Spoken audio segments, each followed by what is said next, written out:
रो देगी, मम्मी तो रोगी भी, रो रहे हैं थोड़ा। अरे मम्मी तो रो रही है। हाँ यही अगले साल आप लोग आ जाना पापा के साथ, मम्मी को तो थोड़ी दिक्कत है, आप लोग आ जाना। हाँ, अच्छे से पढ़ना, अच्छे से रहना। ये भी चलो मोबाइल रखा मम्मी। हाँ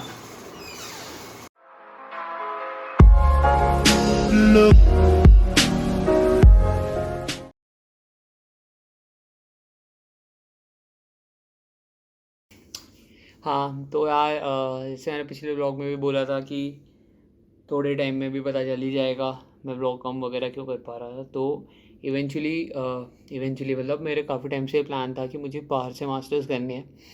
ठीक है, अब इसके अगर मैं रीजंस डिस्कस करना चाहूँगा तो ये है कि जब मैं जैसे बीटेक कर रहा था तो मैं जीएल बजाज में था।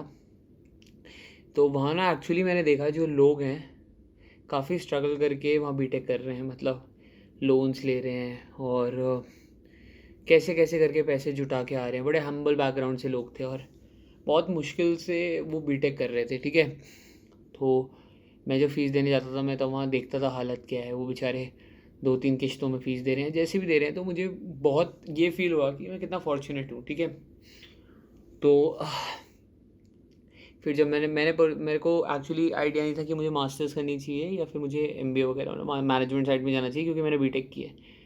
तो मैंने सोचा कि थोड़ा जॉब वॉब करके एक्सप्लोर करते हैं, तो इसलिए मैंने जॉब स्टार्ट की। तो जब मैं जॉब वॉब में गया तो कई लोग मेरे फ्रेंड्स में साथ के लोग, वो कोई यूके जा रहा था, कोई कनाडा जा रहा था, कोई ऑस्ट्रेलिया जा रहा था पढ़ने।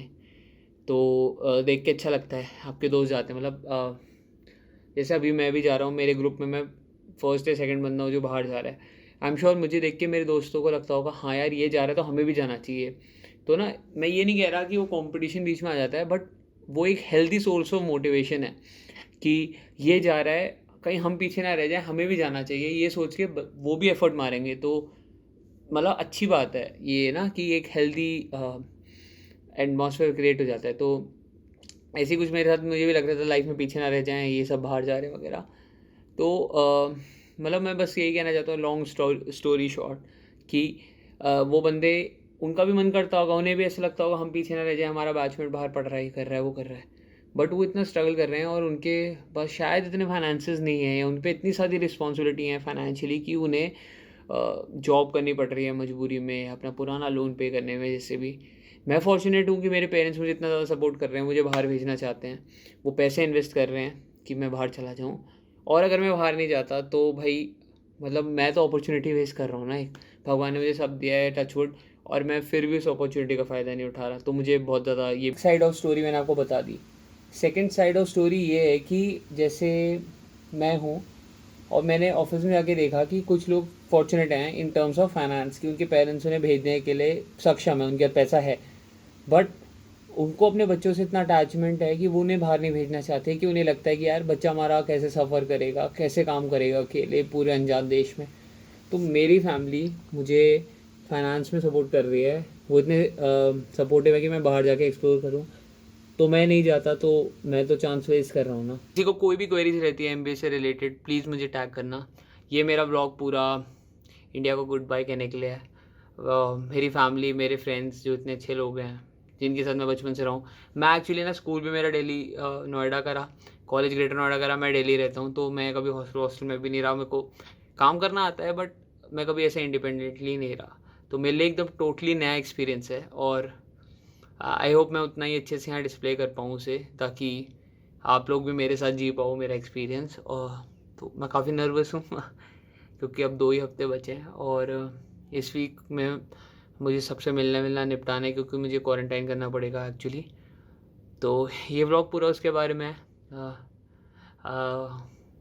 इसका नाम मैंने पहले 1 साल पहले ही सोच लिया था, क्योंकि तब से प्लान कर रहा था। इसका नाम मैंने सोचा था कि मैं अपना रखूँगा कि my heart is good bye. तो अब मेरे को एंग्जाइटी लेवल कुछ ज़्यादा है थोड़ा, बट देख लेंगे।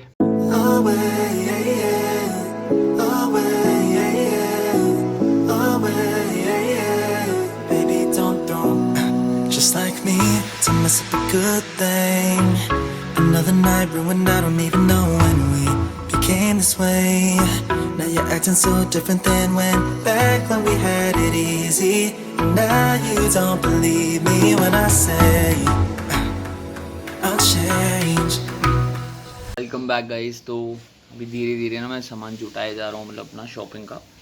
तो वैसे तो ज़्यादातर मुझे ले जाने की ज़रूरत नहीं पड़ी, मैंने ज़्यादा सामान नहीं लेके जा रहा। एक्चुअली मैं अक्टूबर में जा रहा हूँ, तो वहाँ पे ऑलरेडी सर्दियाँ आने लग गई होंगी और सर्दियों के मैं अपने सारे पुराने कपड़े लेके जा रहा हूँ। नई शॉप कोई भी नहीं कर रहा, क्योंकि मैं सब मतलब बोलना चाहूँगा कि नए कपड़े आप वहीं से लो, ठीक है। वहाँ पे नवंबर वगैरह में वो सेल्स लगने लग जाती हैं, ब्लैक फ्राइडे, ये बॉक्सिंग डे, ये सब सेल्स दिसंबर तक आ जाती है, क्रिसमस सेल। उसमें कपड़े बहुत ज़्यादा चीप मिलते हैं।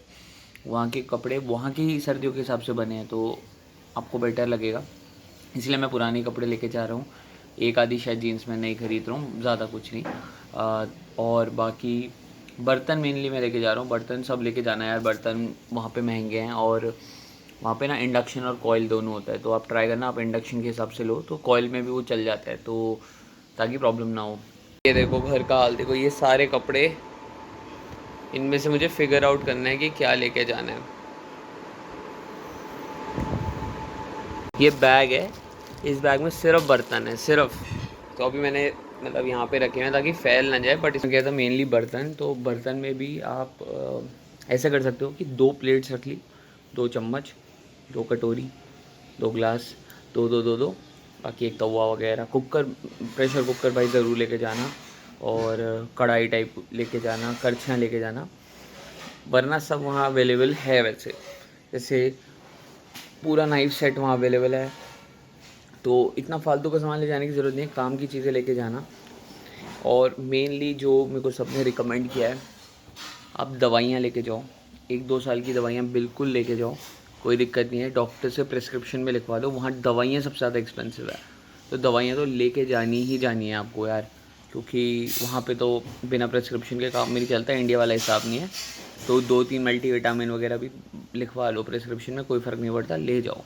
इस साइज़ के मेरे को 2 सूटकेसेस अलाउड हैं और एक छोटा 8 kg के लिए अलाउड है। तो साइज़ जब भी आप टिकट करोगे ना, उसमें टिकट में मेंशन होता है आपको कितने साइज़ का सूटकेस अलाउड है। ये मीडियम साइज़ का था, ये अलाउ नहीं होगा, क्योंकि अगर इस साइज़ के मैंने 2 कर लिए तो ये फिर डायमेंशन ज़्यादा बैठ जाती है। तो इसके अंदर एक छोटा वाला है, वो मैं लेके जाऊँगा। तो ये आप वेबसाइट पे पढ़ना या जहाँ टिकट करोगे कि एयरलाइंस क्या रिकमेंड करती है।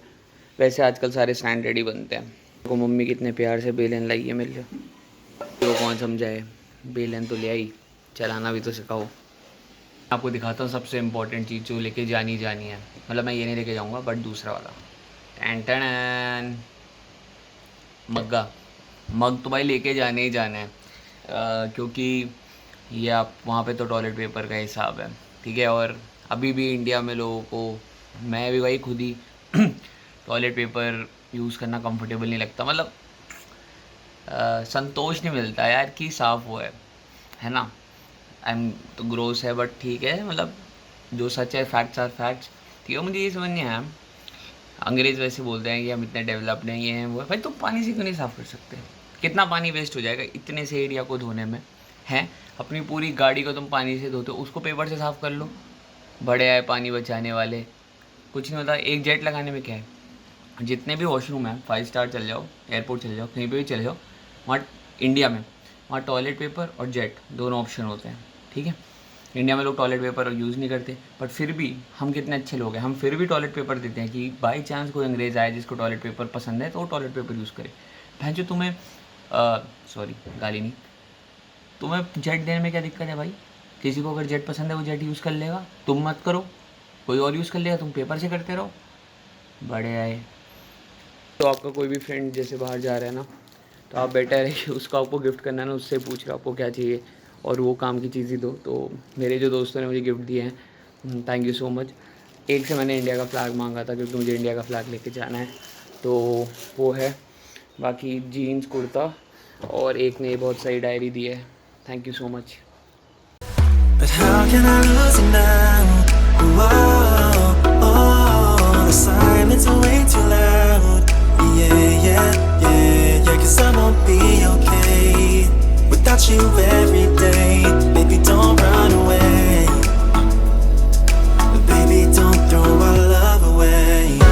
एक अटैची पैक हो गई है, ऑलमोस्ट अराउंड 15 किलो इसमें सामान है, बट फिर भी अभी आप देखो तो बहुत सारा सामान बचा हुआ है जैसे ये,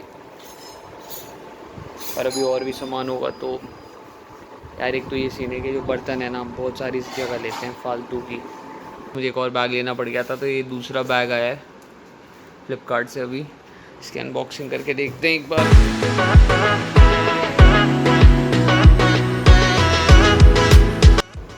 तो यार ये ना अटैची थोड़ी फ्लेक्सिबल है, मतलब इन टर्म्स की इसका जो मटेरियल है वो थोड़ा सॉफ्ट प्लास्टिक है, तो क्योंकि ये लेंस वाले इधर उधर फेंकते रहते हैं तो टूट ही जाता है। तो आप भी अगर देख रहे हो तो ऐसे ही मंगाना, बट जो ऑनलाइन वेबसाइट्स हैं वो क्या पागल बनाती हैं। ये अटैची का प्राइस है 11,000 MRP, और वो दे रहे हैं 1,000 रुपये में, 10,000 का डिस्काउंट, बहुत पैसा है ना। बहुत सही ट्रिक है, मैं तो ऐसे यूज़ कर रहा हूँ कि यार देखो मैं जाने वाला हूँ, एक और डोसा खाने दो, खाने दो, खाने दो, इमोशनल ब्लैकमेल। मैं जाने वाला हूँ, मुझे एक्स्ट्रा डोसा दोगी? मैं जाने वाला हूँ, मुझे एक्स्ट्रा डोसा ले ले वापस। जैसे परसों मेरी रात को फ्लाइट है, तो ऐसा होता है यार ये भी कर लो, ये भी कर लो, ये भी कर लो, बट अभी क्योंकि कोविड चल रहा है ना, तो जो भी ट्रैवल कर रहा है उसे ही सजेस्ट करूँगा कि लास्ट के 2 दिन तो आप घर पे रहो, कोई बीमारी नहीं लेनी, कोई दिक्कत नहीं लेनी, क्योंकि मतलब यार पता नहीं क्या किस्मत है क्या है, एंड के टाइम में ना काम ख़राब होता है, चोट लग जाएगी, कुछ हो जाएगा, तो एंड के 2 दिन तो एटलीस्ट घर पे आराम से रहो, शांति से डॉक्यूमेंट्स वगैरह वेरीफाई कर लो। अभी अगली वीडियो में बताता हूँ कि डॉक्यूमेंट्स वगैरह क्या क्या मेनली चाहिए होते हैं। जैसे कल था ना, कल मैं सोया तो मुझे रात को ऐसे लग रहा था कि मतलब कितने टाइम तो मैं वापस अपने रूम में नहीं सोने वाला, बहुत बीटी हुई, मैं सो नहीं पाया। अभी मैं चाय बना रहा हूँ, कितने टाइम तक मैं चाय भी नहीं बना पाऊँगा यहाँ पे, डिफ़िकल्ट तो होता है यार। It's way too loud. Yeah, yeah, yeah, yeah. 'Cause I won't be okay without you every day. Baby, don't. तो अभी मैं जा रहा हूँ टर्मिनल 3 इंटरनेशनल एयरपोर्ट, क्योंकि कनाडा का ये रूल है अभी कि 18 घंटे पहले की RT-PCR वो एक्सेप्ट करेंगे। वो भी पूरे इंडिया में एक लैब है जो दिल्ली में है, टर्मिनल 3 पे, तो हम काफ़ी लकी हैं दिल्ली वाले। तो अगर कोई एयरपोर्ट लाइन से आएगा ना, बहुत सही बना हुआ है यार एयरपोर्ट लाइन तो बहुत ही सही है। वो मेट्रो आ गई, जाना पड़ेगा। इनकी मेट्रो भी अलग है, उसमें ना सामान रखने की जगह है, काफ़ी सामान रख सकते हो, तो मेट्रो से आना सही है एयरपोर्ट के लिए। यहाँ पे आप सामान वगैरह रख सकते हो। मुझे पता नहीं आप लोगों में से कितने लोग नज़र वगैरह में मानते हैं, बट वाइब में तो सभी मानते हैं, एनर्जी में सभी मानते हैं। तो एक बार क्या हुआ था कि जब मैं छोटा था, मतलब 5th क्लास में, जब मुझे बहुत ज़्यादा बुखार हुआ था, तो डॉक्टर को दिखाया, सब मेडिकेशन वगैरह टेस्ट वगैरह सब नॉर्मल, समझ ही नहीं आ रहा है क्यों ठीक नहीं हुआ। फिर किसी ने ऐसी रैंडमली बोला इसकी नज़र उतारो, बोला आप बिलीव नहीं करोगे, नज़र उतारी थी और अगले दिन मैं ठीक हो गया था, मतलब काफ़ी सही, बेटर हो गया था। वीक था बट बुखार नहीं आ रहा था, और वो बुखार मुझे कम से कम 1.5 महीना रहा था, तो कोई रीज़न उसका आज तक नहीं पता। तो तब से हम थोड़ा बहुत मानते हैं, मतलब मम्मी भी मानती है, मैं भी मानती हूँ, तो अभी वही होगा। 2 3 4, अभी तो मैं सिक्के और वो भी लगता है नज़र नहीं लगी। 6 बुझ गई, 7 को क्या कह रहे मत करो भाई, लगी नहीं। तो गाइस इसी के साथ मैं अपना इंडिया वाला ब्लॉग ख़त्म कर रहा हूँ। क्या क्या डॉक्यूमेंट्स चाहिए, क्या वीज़ा प्रोसेस होता है, सब कुछ मैं आपको बता दूंगा। आप इंस्टाग्राम पे मुझे DM करना, मुझे कोई प्रॉब्लम नहीं है बताने में, डिस्क्रिप्शन में थोड़ा बहुत डाल दूंगा। तो इंडिया का मेरा last blog, hopefully you will see great content in Canada. Try करता हूँ मैं जितना अच्छे से पोर्ट्रे कर पाया आप लोग के लिए। थैंक यू सो मच इतना सपोर्ट करने के लिए भी, और थोड़ा टाइम में अपने साथ रहना चाहूँगा, मतलब थोड़ा यार फाइनल मोमेंट चेरिश करते हैं। तो आप सब भी खुश रहो, स्वस्थ रहो, मस्त रहो, स्टे सेफ, बाय। तुम लोग पूछोगे कि कैसा लग रहा है नए देश में जाना, ये एंग्जाइटी हो रही है, ये हो रही है, वो हो रही है, बट ना बहुत डिफरेंट फीलिंग है। अभी मुझे अगर किसी को एक्सप्लेन करना है ना, इट इज़ लाइक जब बच्चा पहली बार स्कूल जाता है, ठीक है, क्योंकि उसको पता नहीं होता आगे उसके लिए क्या रखा है, एक नई लाइफ, एक नया फेज़ पूरा। बहुत सिमिलर फीलिंग है, बट इस बार बच्चे को पता है कि क्या हो रहा है, बिल्कुल वैसा है। I've been looking for a way out. I can't find my way now. I just need you